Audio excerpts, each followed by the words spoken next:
We are recording. Carl, welcome to the podcast. Brother, how are you? I'm very well, mate, and all the better for seeing your smiling face on the other end coming on the podcast today. Yeah, you too, bro. Feels like it's been a long time, hey? Yeah. I often ponder, the day before coming up when the guests are coming on the show. And I realize, because I've known you at least 3 or 4 years now and Yeah. through this work. And it occurred to me this morning, I didn't know why your yoga studio was called One Big Heart. And I just wanted to know where that name originated from. I can't believe I haven't even asked you that, mate.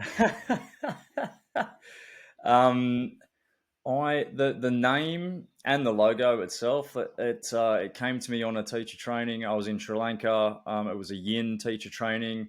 We were heavily involved in meditation, and for a long period of time, I was thinking about going down various routes in terms of opening with other people or doing things something by myself. And the name came to me when I came out of a meditation one morning. For me, it's representative of that extension of oneness that yoga talks about, to say that I am no different from you, you are no different from me. We're all intertwined and we're all connected on a conscious on a universally conscious level. And I suppose the practice of yoga really itself is something that's allowing us to get closer and closer and closer to that thing that we would call intuition, which for me is really just the receiving of information without necessarily the English language behind it. We're so used to that form of communication, that that without we're not really tuned into feeling, Mm-hmm. and if we can start to tune into feeling, we that feeling starts to decipher itself into thought. And I love the quote from our buddy Matt Omo, when it comes to intuition, when it comes to universal consciousness. No one can see Wi-Fi, but we believe in Wi-Fi, right? And so, what is it that stops us from believing other universal messages? And I think it's that sense of ego, that sense of self. But yeah, coming back to the name of the studio, that's where it's at for me, man. The universal connection that we all share through consciousness and through vibration. Yeah, love it, mate. Love it. And moving on from that, I was going to dive into a bit of your background, but I still want to prod a couple of things that you mentioned there, which I think will help as well, because um, yoga is predominantly perceived, or it was for me before I started doing it many years ago, as almost a female thing. The women go to the yoga and the men will go and lift weights at the gym, kind of thing. And there seemed to feel like this segmentation. But beyond that as well, this was just my perception, right? And just beyond that as well, um, the the um, the essence of what yoga truly is and what it's for was lost with me as well until I started, diving into this work more. What is your perception of it? Has it changed? And what would you say to listeners, especially men that might not have even been involved in yoga? Yeah, absolutely. Great question, mate. And you're not alone in that space. I myself was once upon a time just heavily engaged in fitness, trying to create a particular physical look for myself and achieve goals in that area. Um, and there is that feeling, generally around town, that yoga is something for women. When we start to delve into the philosophy of yoga, yoga itself is a process, and Mm. the purpose of that process is to help us calm the fluctuations of our mind. So in traditional Sanskrit, they would put the sutras of Patanjali, they would say yoga's chitta vritti nirodha. Yoga is the calming of the fluctuations of your mind stuff.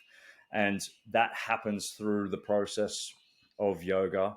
When we look at the 8 limbs of the Ashtanga tree, yoga itself starts with intent. It starts with our moral outlook on the world and our personal code of conduct. We call them the yamas and the niyamas. So that version of the inner self, and the version of self that we put out to the world, and it encompasses a far greater knowledge than just simply that physical practice on a mat. I think that perhaps the way that yoga looks from the outside can be something that makes us as a modern people look at that and go, okay, well, that's something for women. The shapes that they make, the way that people look through that, and I suppose also bringing things back to the that underlying program as to whether we're more masculine dominated, whether you're a male or a female, but just you're in a dominance, whether you're more masculine orientated or feminine orientated in your energy levels. Typically, the mindset of the common male is that we've got to be tough, we've got to be robust, we've got to be strong. We're the protectors, and ultimately, what does that look like on a large scale? Well, that looks like war, and females are the nurturer, the caregiver, the lover. And what does that look on a large scale of things? Well, that looks like a softness, right? And so when you see movement practices like yoga, generally we would then internally we just translate that into a masculine or a feminine sort of modality. The process of yoga itself is it highly revolves around discipline. It's the discipline of the inner mind that allows us to focus our intent. Yeah. So when we look at the complete 8 limbs of the Ashtanga tree, we look at our inward facing self and our externally facing self, how we talk to ourselves and how we present to the world. We look at asana, which is poses and the movement that we do on the mat. We look at pranayama. Pranayama is the way that we breathe, and there's lots of different breath techniques through the practice of yoga. Ultimately, it comes down to the fact that your breath is highly tied into your nervous system. And so if you regulate your breath in particular ways, then you're regulating your nervous system. When you're regulating your nervous system, you can settle your mind to those, to have a more clear, conscious, concise, and disciplined version of self that doesn't get carried away with lower mind chatter. Asana and pranayama, when we put those two things together, that takes us to what we call in yoga pratyahara, which is sense withdrawal. So sense withdrawal on a basic level is just an example to close your eyes, right? You've removed one of your senses, your other senses start to heighten. You heighten your hearing, you heighten your physical awareness. And as we continue to practice asana and pranayama together, then the senses, if we were to put it into science, and what science talks about in meditation is that the prefrontal cortex of the mind, of the brain, is starting to switch off. Now, the prefrontal cortex of the brain is what's linked into our proprioception, which tells us, gives us the message of where we are in space. And the more and more sense withdrawal that we have, the more we open ourselves up to hearing other internal channels, like what we mentioned before about intuition. And then from sense withdrawal, we start to find focus. The calming of the fluctuations of the mind is the ultimate goal, because they're always in this constant state of flux. Right? Everything that you see, everything that you feel, all of the conversations that you're having with people, they're all triggering thoughts and feelings in some sort of way. And so our attention gets really pulled when we bring things into modern society. I think that yoga is more and more and more relevant in today's modern society because everything's so fast paced. Everyone is so busy. There's all of this information that's pouring into our eyes and at our fingertips all the time. And so there's so much distraction out there. We suffer from bright, shiny object syndrome a lot. And so to start to move, breathe, withdraw senses, create focus, which we would call dharana, in yoga, is what then allows us to get to dhyana, which is the practice of meditation, where there's no longer so much direct information from the brain down to the body telling us all of the things that we have to do, but we switch over our nervous system to parasympathetic, and we start to then become a receiver from information that's inside us already, information that's buried in our memory and places like that. The body itself is a storage facility for memory, and then we open ourselves to that universal consciousness, and that takes us to becoming more and more at one with the universe, that we would call samadhi in yoga, or the common modern term for that is enlightenment. Yeah. What a beautiful, amazing explanation, mate. It's great just listening to you break all that down for all of us listening. It really, there's a bird outside. I could just hear him cheeping away constantly. There's your distraction, right? Yeah, exactly. I can hear him here too. He's beautiful. Yeah, that's all right. Yeah. But it really starts to unpack what it really means to have a practice. And the one thing I want to highlight for everyone, that to reiterate, it's a process, isn't it? It's not an end goal, it's a destination, the process and the evolution of oneself, and being able to remove yourself from the external, because we're constantly looking for the external to validate us internally, or a feeling or emotion. And what you articulated so well, and what's so amazing about yoga, it really is about, for me anyway, bringing your power back, starting to know that you are the captain of your own ship. You're the pilot. And by having these practices and continually working on the process, it allows us to deepen our understanding of oneself, and then how we present ourselves to the world on a daily basis. Yeah. And then be able to connect with others on a deeper level, because you can see behind their facade and the front that they have been putting on, because you're more connected in, and you can connect to that deeper aspect of somebody else, which drives more compassion, which drives more kindness, which drives more love, and certainly has a different, completely different trajectory than the world that we're living in right now. And I often wonder what it would look like if we all were starting to cultivate a bit more self-awareness within ourselves in today's day and age. Yeah, absolutely. Which I think there's a hunger for. Yeah. And that, that word that you've just used there, awareness, that's the key. That's the absolute key. We through the practice of getting still, we start to develop that skill of awareness. Like, awareness itself is a muscle.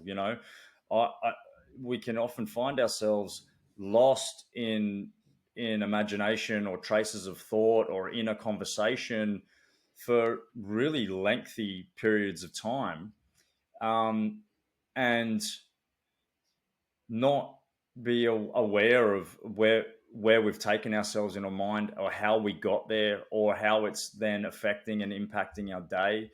And so bringing things back to that discipline, I think the more awareness that we can develop over what our tendencies are, what our general kind of inner language is to self, and when we catch ourselves in those places, we have this beautiful moment there where there's a choice. You've got to have the awareness first, but once you catch yourself, then there's a choice that we can present to self of, well, is that conversation helpful for me right now, or is it detrimental to me right now? If that kind of conversation continues along and along and along, well, what's the consequences? What's the risk? What are the outcomes?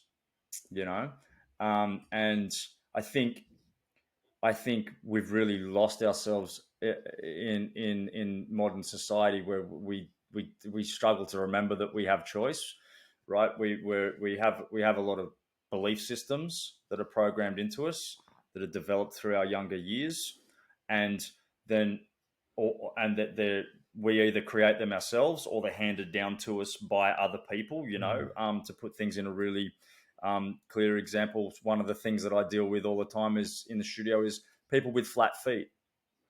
People with flat feet, they think that that's just them for the rest of their life. That they're probably going to have ankle issues. They're probably going to have knee issues. Those things might stem into issues with their hips, and then into their spine, and all because they're flat-footed. Because when they were a kid, they were told that they were flat-footed. They were given special shoes, perhaps, to try and create that, recreate that archway in their foot, which never really works. And so there's a belief system then in someone that, well, this is just me, but that's actually not the case. Like, the flat-footedness can be corrected when you start to learn how to engage with your big toe, and learn how to engage with your feet differently, which then changes a lot of things for you. Just on a real simple physical level.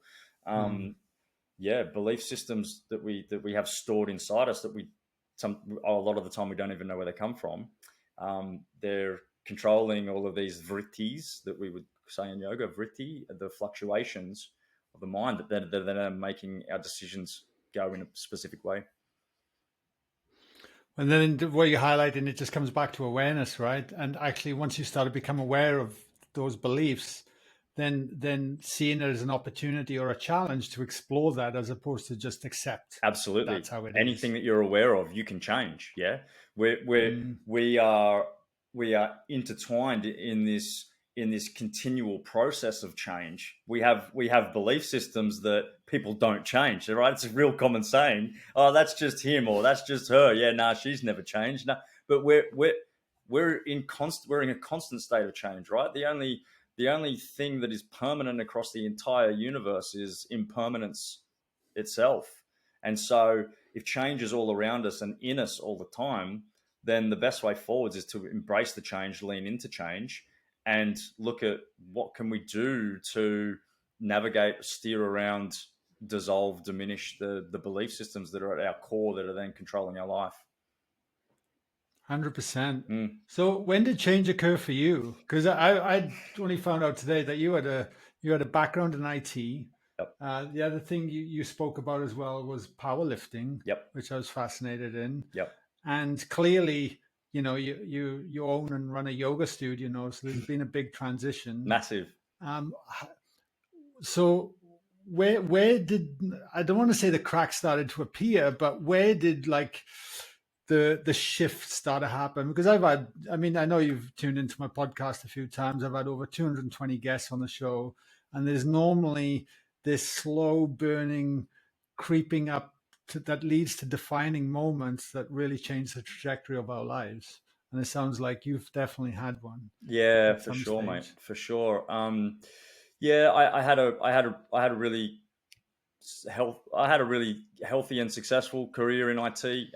Towards the end, I suppose I was a bit disheartened, and I lost a little bit of interest. If we take things back earlier, I was diagnosed with depression in my teens, and I was medicated. I felt that the medication just made me worse. It never made me better, because I thought, well, if I need to take a pill to be normal, then there's something wrong with me. So that actually compounded some of my negative belief systems. And I weaned myself off antidepressants, and then didn't know where to go, didn't know what to do, and sorry, that's mine. Let me just get that off.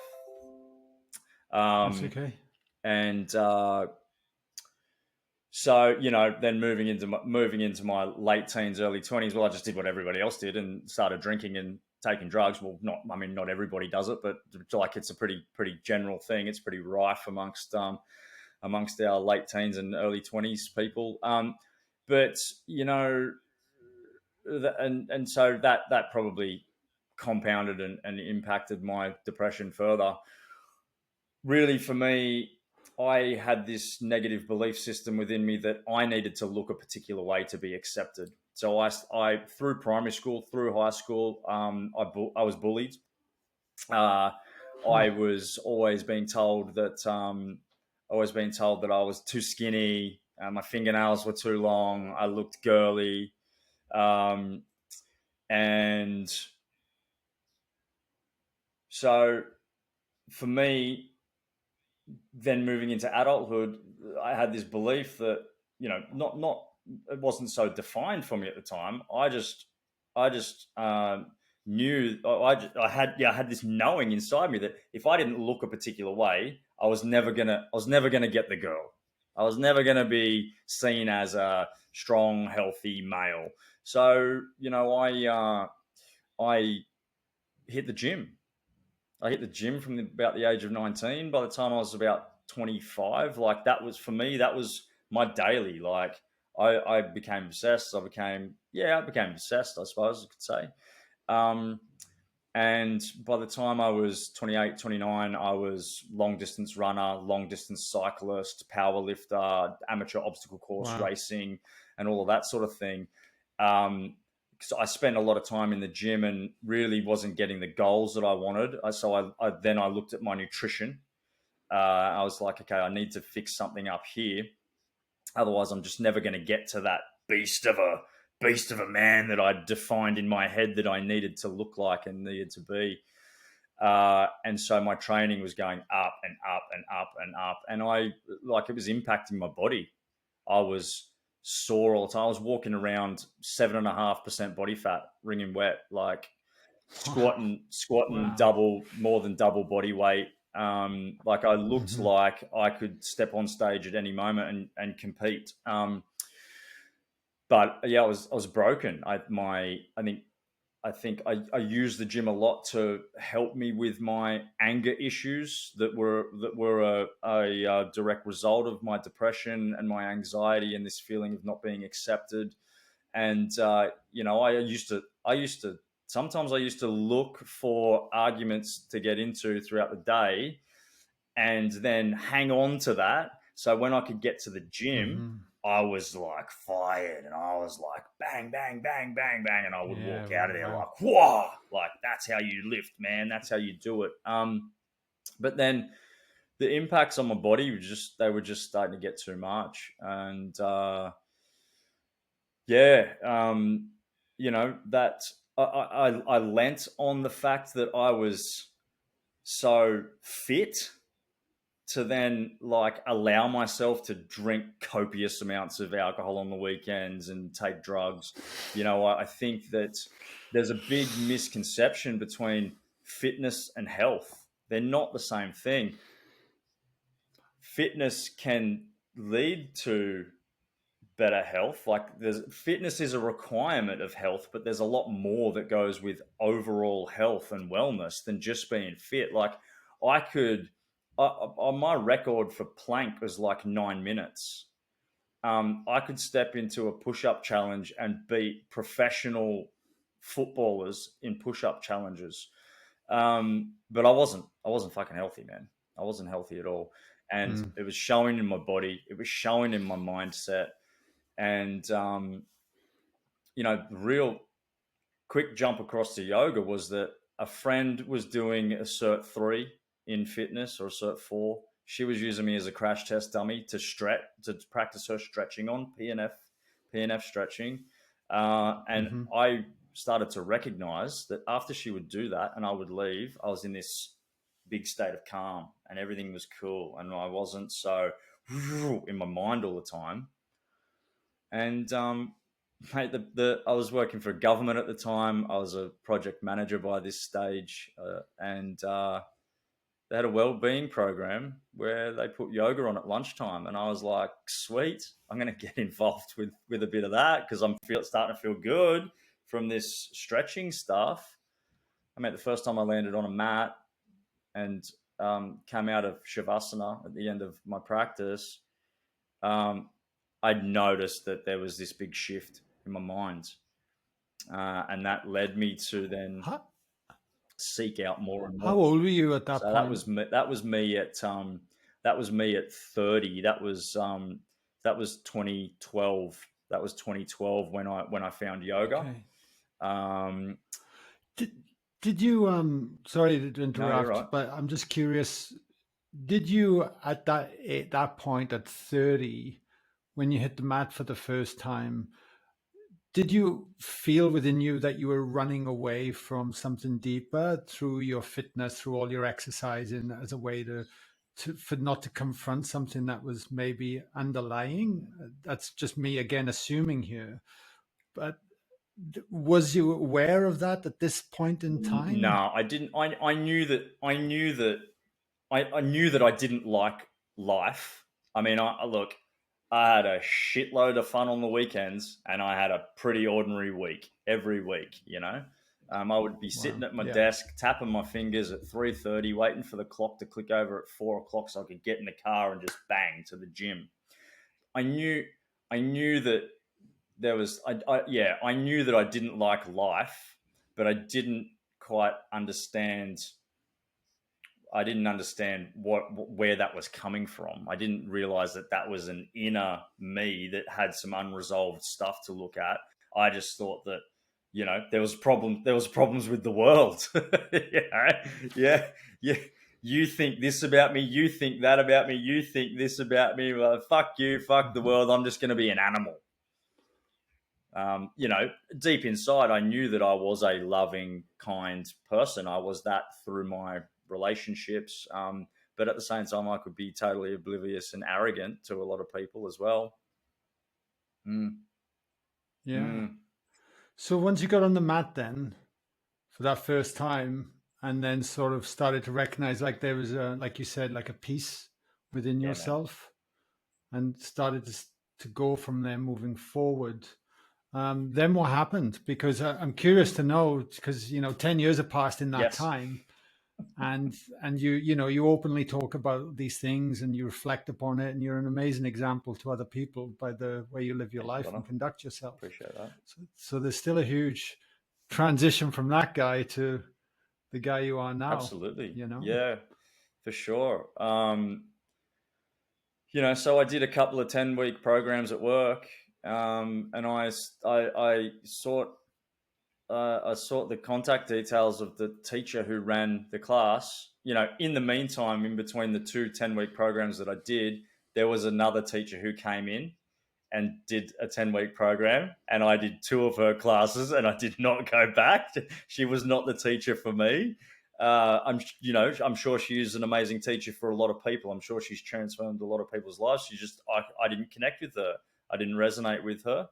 And Pilates, I tried Pilates as well. That wasn't a thing for me. I didn't get that feeling from Pilates, and that's not to say anything bad about Pilates either. It's an amazing modality, and I do refer people to that. I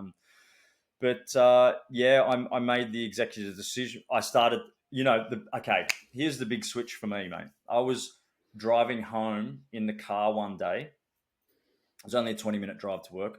My driving record was shit, right? It wasn't until I was 30 that I had held a license for the equal amount of time that I'd been without a license. I've been through some pretty ordinary stuff with driving, yeah, because I was erratic and Wow. I was aggressive. And so I had this moment in the car one day. I distinctly remember it. I was like, what I got. I was watching my thoughts, and I recognized that all of a sudden I was driving around feeling joy and happiness and ease, and I was thinking about positive outcomes of what my afternoon might look like, as opposed to driving my car thinking about all of the problems that I might run into and how I was going to combat those problems. And that switch for me went, dude, you've changed. Something in you has changed, and this is brilliant. You're not depressed. You're not anxious. You don't have that feeling like you want to Mm. go home and slam a 6-pack of beers, like, and get drunk and forget about things. Not that I did that during the week much, but that was absolutely my weekend go-to. And so I made the decision then to go and find the teacher who taught us at work and become a member of her studio. And I would like, so I was already very much in routine. My training was a routine. My running was a routine. My cycling was a routine. And I was like, okay, if I drop this and this and this in the morning, then I can go and practice at her studio, which is 10 minutes down. It's the long distance from my house, but it's only 10 minutes down the road from work. So I would get up at, I got into the habit of getting up at 4:30, getting myself ready, going to her studio, practicing 3 to 5 times a week and rocking into work and just feeling like the world was my oyster. Like nothing was too hard all of a sudden, you know? And so I practiced there for 3 years, and then I decided I wanted to know more about the practice. I decided that I perhaps should look at teacher training, no idea that I should change my career. You know, like I didn't like my job, but I did bugger all. They paid me very, very handsomely. And I only had to drive 20 minutes down the road and back. So there was less chance that I was going to lose my license again. But there was another big moment. So teacher training was a 3-month process. There was another big moment for me in teacher training after coming out of our first 4-day weekend. All of a sudden I had this realization, holy shit, dude, you've just been gifted with the tools that lets you help another human get out of the shit that they might fucking be in, like you've been in. And it was like, I just felt like it was my duty to then, I had to then step into that realm of teaching once I'd become certified and knew more and more and more. That idea that I could help someone come out of depression, come out of anxiety, get off drugs, get off alcohol, get off prescription drugs, whatever it was. And because I would never wish that upon anybody to feel the way that I was feeling. And I couldn't see that until I came out of that and had hindsight to look back, you know. Then the universe would have it that I was made redundant from my job just at the same time that I got my certification. And I was like, I'm not happy here. I don't want to work for anybody else. I don't want to be told what to do. I now have this gift. Well, I'm going to open a studio. And so One Big Heart was born. That was 2017 that I opened the studio. So I've now been a teacher for 7 years. One Big Heart's been in play for 5 years now. And yeah, man, we transform lives of thousands of people every year through the practice of yoga, dude. That's what we do. Yeah, no, I know. It's incredible. You trained under Duncan Peak. I did train under Duncan Peak. Yes. He's a world-renowned teacher. His training comes from Baron Baptiste in the States. Yoga Australia last year actually sent him overseas to be the ambassador for Yoga of Australia. And you know, I've kept his organization is called Power Living. I've stayed really close knit with Power Living over the years, and these days we actually we through One Big Heart licensed the Power Living teacher training model, and we're now producing teachers into the community. Yeah, man, keep the mission expanding, brother. If we want to get yoga to more and more people and have more and more people transform their lives, we need more and more teachers out there. It's just as simple as that, and quality teachers, you know. Yeah. And what have you noticed over the last 5 years in terms of I guess where people are at from, because you're in the coal face, if you like, with people. They walk in through the door. You're seeing many people every single day, and a 5-year period is such a great time frame to maybe notice trends or notice a difference in people or the type of people are walking through from then to now. Has it changed much? Like, what have you seen in those 5 years? I think obviously I've seen a lot, and I do get around. I notice that things are a little bit different, like location based. Where I'm in Camden, we're an hour from Sydney. I notice the demographics out here are different, in terms of age. And I notice that I think in general, mindset is a little bit different as you go into the city. People are more aware of what overall wellness is. Um, Mm-hmm. Mostly, what I see is people, people who are stressed and they don't recognize what stress is. I can hold a 60-second 2-minute conversation with somebody who's telling me about all of their problems and how busy their life is and how they've got no time, and I pose the question to them. So you'd say that you live a pretty stressful life then? Oh, no, no, no, no, no, no, I don't live a stressful life. That's really common. I see, and so I see a lot more anxiety than I do depression. Um, I see I see people really without an understanding of their body or how to move. Mm-hmm. We help people with severe injury. We help people with ruptured spinal discs, bulging spinal discs, fractured vertebra. Um, uh, we help people lose weight. We had a student last year who lost 40 kilos with us in a 12-month period doing hot yoga. Now, most people wouldn't even contemplate that yoga could do that for you. But I tell you what, you do five hot yogas a week, you are sweating that out on the mat, and your mindset starts to change. You start to eat differently. You start to look after yourself differently. Um, at I suppose recent trend, what I'm seeing is that people are struggling to get back into their healthy habits. A lot of people have had healthy habits. A lot of people are recognizing, like I recognize, that full on aggressive training in the gym, whether that's group training, group fitness training, or outdoor group fitness training, or heavy lifting, whatever it is, that there's no longevity in that, and they need a better balance. People are starting to recognize that, which is beautiful.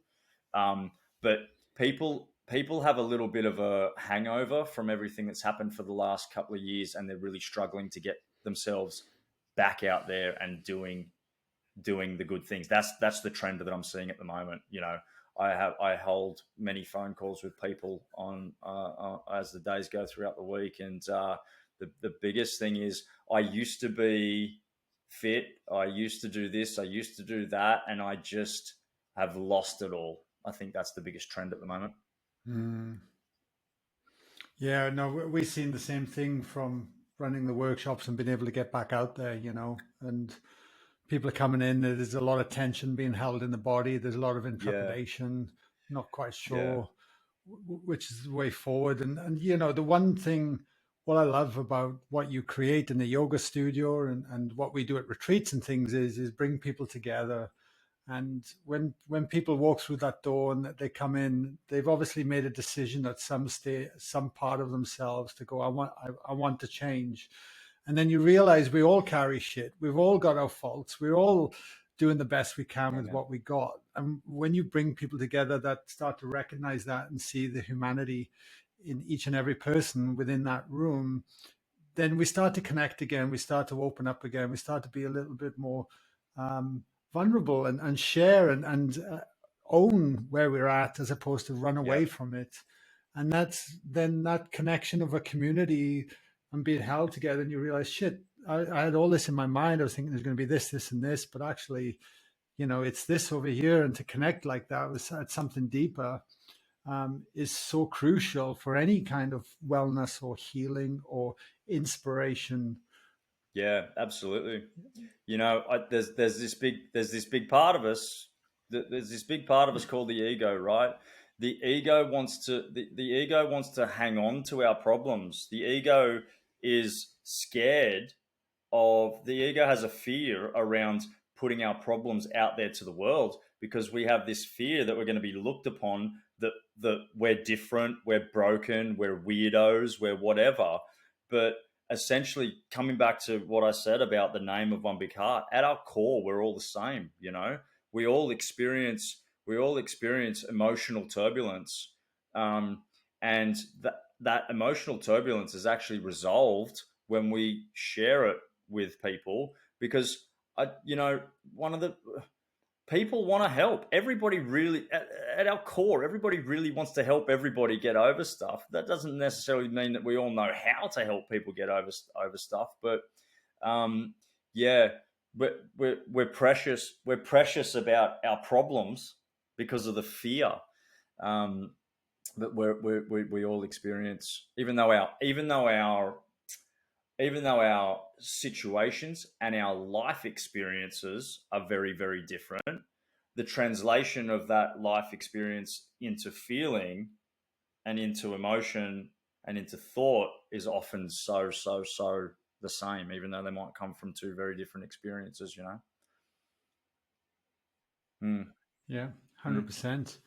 I'm curious as well. A question I want to ask you is because we've kind of obviously the last 2.5 years have been a very interesting time and challenging for all accounts, especially us as business yep. owners. We, as Live in Flow, we lost, I think, 85% of our Mm, business overnight, just gone, like mm, evaporated, and it presents different challenges, and it's almost like that pressure kind of makes us, I guess, search for deeper aspects of ourselves and how we navigate these times and how we can learn from them, gain the wisdom from them, and continue to ideally come out the other end a better mm. human being and put our best foot forward going forward.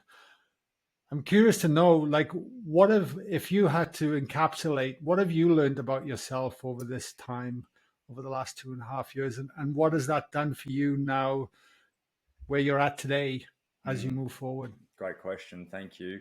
For me, the last 2 years have really solidified my passion and my purpose. When the idea started getting spoken of, you're going to have to close your doors. I like, I was like, this will not kill off One Big Heart. This is, where's the opportunity? How do I evolve and change and work with the current situation that's landing in front of us? Um, and so I think that for me, it's really helped me remember my intelligence, my creativity, my flexibility, my adaptability, um, and that came from that pressure, man. That can't, like, you know we we often we need to be put in the pressure cooker for the stuff to come up really, really strongly, so that the noise in here is loud enough and you can't ignore it anymore. It's like everything for uh, our environment. It always has the potential to trigger us, and through your awareness, what what's that trigger saying to you? What's your normal go-to place? And is that going to create positive outcomes or reduced outcomes? And make a choice. Where am I going from here? Beautiful. It's like if you look at a jellyfish, it contracts, and it's through that contraction when it expands out, that's what propels Absolutely, it brother. forward. And I love that analogy because that's exactly how I saw the last two years, like this Yep, huge contraction to allow us to step into a greater for sure, expansion man. of ourselves as we move forward, if we Yeah, choose to. I've got a, I've got some questions I want to ask before cool. we wrap it up, Carl. Kind of like one is: has there been a new habit or skill you've introduced into your life over these last kind of few months, A 6 months, new a habit year? or skill. Um, there's a couple of things. I think. for me, creating a dedicated focus when it comes to work has been a new habit for me. Right now we're sitting in my office. I've run my business for 5 years. I've only had an office for 12 months. I used to work here, there, everywhere, sometimes in the studios, sometimes on the lounge, sometimes in the garage with a beer in my hand. Still enjoy a drink, although I'm off it for 75 days at the moment. I'm doing the 75 hard challenge. That's a big thing that's come to me from the last 12 months is that if everything was to go to shit tomorrow, am I in a position where I can pull through? Yeah. And would that transition be seamless, or would that transition be a massive challenge like the last time? No, the focus that I have now in doing the tasks that I need to for the greater good, right? Because this is a national, it's a global mission that we have through One Big Heart, and the more and more people we can reach, the better the world becomes. So that's a thing for me. I segregate specific times for working. I come into my nice, clean, tidy office. I sit down, I do my jam.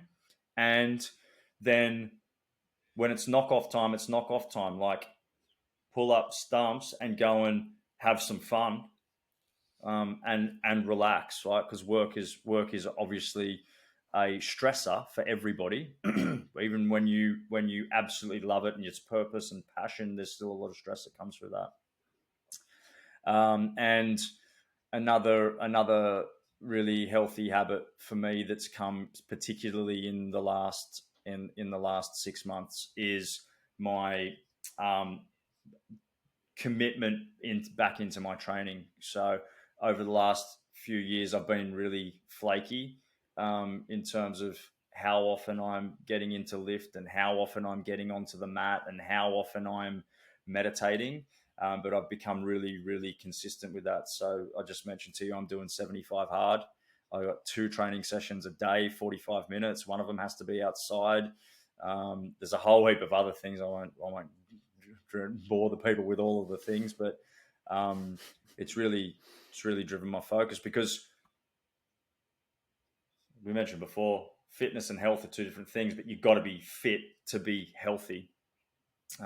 So the more I can look after my body, the less of a burden I am to other people and to myself. Yeah. So I think it's routine, brother. Yeah, beautiful. To put it all that simply, routine. Yeah. Yeah. Focus, routine. Has there been a book that jumps out at you that you've read that's made an impact on your life? Yeah, right now I am reading the Biology of Belief. Bruce. Mm-hmm. It's been sitting on my shelf. Bruce Lipton. Yeah, it's been sitting on my shelf for ages, and I'm cracking into it. Still in early stages, but I think you introduced me to the concept of that our physical self is 73 trillion cells all communicating together to create who we are. I really like the way that Bruce breaks down the misconceptions around evolution, the Darwinism, the theory of the Darwin's theory. And I love the way that he uses science to describe how every single cell is a fully functioning, almost thinking, like conscious organism that plays a part in the greater network, in the greater scheme of things. Yeah. Another really good one that I read was the Way of the Superior Man. David, I can't remember his last name, The Way of the Superior Man. For men out there who are struggling to find themselves, I would highly, highly recommend that you grab yourself a copy of that, The Way of the Superior Man, and dive into it. Learn about what true masculinity is. There's a massive part of softness to true masculinity. Yeah, no, two books I've read. Yeah, fantastic, mate. Thank you. It's interesting. I just mentioned for everyone as well. I don't know if you've seen it, but there's a Bruce Lipton lecture on YouTube. It's about 2.5 hours long. And he's actually in a foreign country and he has an interpreter. So he speaks slower and then the interpreter interprets. And it is phenomenal because of the pace he actually speaks at. It allows you to really digest what he's saying. And it is a mind-blowing YouTube. I'll make sure it's in the show notes for people if they want to drop into that. He does talk fast. Yeah, and he's got a lot to say. It's incredible. It is incredible. Yeah, and it's kind of his work is distilled into this 2.5 hour lecture, and by the end of it, you're just like far out. Like, why doesn't everyone know about this kind of thing? You know.